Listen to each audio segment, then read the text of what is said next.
আসসালামু আলাইকুম ওয়া রাহমাতুল্লাহি ওয়া বারাকাতুহু নাহমাদুহু ওয়া নুসাল্লি আলা রাসূলিহিল কারীম আম্মা বা'দ। সম্মানিত দর্শকবৃন্দ, আজকে আমরা আলোচনা করব রাস্তায় অথবা কোথাও কোনো জিনিস যদি কুড়ে পাওয়া যায় অথবা হারানো জিনিস যদি কোনো ব্যক্তি পেয়ে যায় তাহলে তার করণীয় কি, এই বিষয় নিয়ে জরুরি কিছু মাসলা মাসাইল আলোচনা করব। সর্বপ্রথম আমরা জানব কোথাও কোনো জিনিস পড়ে থাকলে তা উঠিয়ে নেওয়ার হুকুম কি। কোথাও কোনো জিনিস পড়ে থাকলে তা উঠিয়ে নেওয়া হারাম।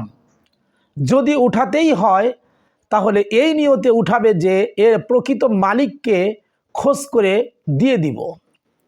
কোনো পতিত জিনিস রেখে যদি আশঙ্কা হয় যে কেউ নিয়ে যাবে আর মালিক পাবে না, তখন উঠিয়ে নেওয়ার হুকুম কি। হ্যাঁ, কোনো পতিত জিনিস দেখে যদি কারো এই আশঙ্কা হয় যে কেউ নিয়ে যাবে, মালিক আর পাবে না, তখন মালিকের হাতে পৌঁছে দেওয়ার উদ্দেশ্যে তা তুলে নেওয়া ওয়াজিব। পতিত জিনিস উঠিয়ে নিলে তার হুকুম কি। পতিত জিনিস উঠিয়ে নেওয়ার পর মালিক খোঁজ করে তার হাতে পৌঁছে দেওয়া ওয়াজিব। উঠিয়ে নেওয়ার পর ওখানেই ফেলে দেওয়া অথবা মালিকের সন্ধান না করে নিজের ঘরে নিয়ে আসা না জায়েজ। পতিত জিনিস উঠিয়ে নেওয়ার পর মালিকের সন্ধান কিভাবে করবে। সভা সমাবেশ, রাস্তাঘাটে, হাট বাজারে উচ্চস্বরে ঘোষণা দিবে যে আমি একটি জিনিস পেয়েছি, যার হয় আমার কাছ থেকে নিয়ে যাবেন। জিনিসের নাম বলার সময় সম্পূর্ণ নাম নিশানা বলবে না, অস্পষ্ট করে বলবে। যেমন আমি একটি অলংকার পেয়েছি বা মানি ব্যাগ পেয়েছি ইত্যাদি। যে ব্যক্তি এসে দাবি করে জিনিসটির সম্পূর্ণ বিবরণ দিতে পারবে তাকে দিয়ে দিবে। কোনো মেয়ে লোক পেয়ে থাকলে স্বামী বা মাহরাম পুরুষের মাধ্যমে ঘোষণা করবে। কোনো জিনিস পেয়ে দীর্ঘদিন ঘোষণা করার পরও যদি মালিক পাওয়া না যায় তাহলে করণীয় কি।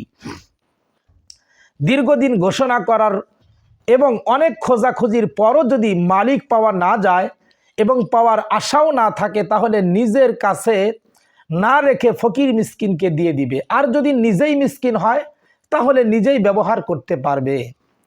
উঠিয়ে নেওয়া জিনিস দান করে দেওয়ার পর যদি মালিক আসে তাহলে করণীয় কি। উঠিয়ে নেওয়া জিনিস দান করে দেওয়ার পর যদি মালিক আসে এবং ওই জিনিস দাবি করে তাহলে মূল্য পরিশোধ করতে হবে।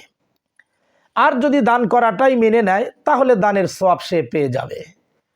পালা কবুতর, পালা ময়না, ঘুঘু ইত্যাদি যদি কারো বাড়িতে এসে পড়ে এবং তা ধরে রাখে তাহলে এর হুকুম কি। যে কোনো পালা পশু পাখি ধরে রাখলে মালিক খোঁজ করে তার হাতে পৌঁছে দেওয়া ওয়াজিব, নিজে গ্রহণ করলে তা হারাম হবে। বাগানের মধ্যে যেসব আম, জাম, পেয়ারা, তাল, নারিকেল ও সুপারি ইত্যাদি পড়ে থাকে তা উঠিয়ে নেওয়ার হুকুম কি। বাগানের মধ্যে যেসব আম, জাম, পেয়ারা, তাল, নারিকেল ইত্যাদি পড়ে থাকে তা মালিকের অনুমতি ছাড়া নেওয়া ও খাওয়া হারাম। অবশ্য যদি তা এত মূল্যহীন হয় যে কেউ খেয়ে ফেললে মালিক কিছু বলবে না, মনেও কষ্ট পাবে না, তাহলে তা নেওয়া ও খাওয়া জায়েজ আছে। মাটির নিচে পোতা কিছু টাকা পাওয়া গেল, এখন করণীয় কি। মাটির নিচে পোতা টাকা পাওয়া গেলে তার বিধান পতিত জিনিস পাওয়ার মতোই, তথা মালিক খোঁজ করতে হবে, ঘোষণা করতে হবে। মালিক পাওয়া গেলে তার হাতে পৌঁছে দিবে। আর যদি মালিক পাওয়া না যায় তাহলে তা ফকির মিসকিনকে দান করে দিবে, কিন্তু নিজে নেওয়া হারাম। হ্যাঁ, সে নিজেই যদি মিসকিন হয় তাহলে নিতে পারবে। সম্মানিত দর্শকবৃন্দ, এ পর্যন্ত আমরা রাস্তায় কুড়িয়ে পাওয়া অর্থাৎ পতিত জিনিস পাওয়ার জরুরি কিছু মাসলা মাসাইল নিয়ে আমরা আলোচনা করলাম। আগামী পর্বে ইনশাআল্লাহ আমরা ওয়াকফ অর্থাৎ কোনো কিছু ওয়াকফ করে দেওয়ার বিধান সম্পর্কে আমরা আলোচনা করব ইনশাআল্লাহ। আমাদের সাথে থাকার জন্য ধন্যবাদ। আসসালামু আলাইকুম ওয়া রাহমাতুল্লাহি ওয়া বারাকাতুহু।